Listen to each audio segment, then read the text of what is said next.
इमरान खान के खिलाफ 65 मुकदमे दर्ज कराए गए। मरकजी रहनुमाओं समेत सहाफियों को भी न बख्शा, लेकिन नवाज शरीफ की तरह किसी के प्लेटलेट्स नहीं गिरे। पीटीआई रहनुमा फवाद चौधरी ने जेहलुम में जलसे से खिताब में हुकूमत पर कड़ी तनकीद की। कहा, मैशत का बेड़ा गर्क करने वालों को अब इलेक्शन से भागने नहीं देंगे। वजीर दाखिला को भी आड़े हाथों लिया। इमरान खान के ऊपर आपने 65 पर्चे कराए।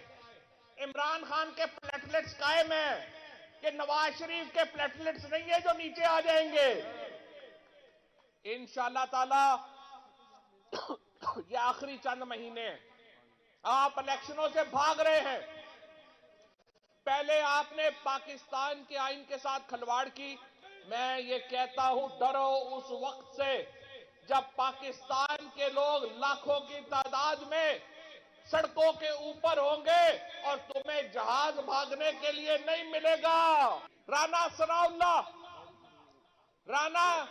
सनाउल्लाह में और हिंदुस्तान के वजीर दाखिला में क्या फर्क है?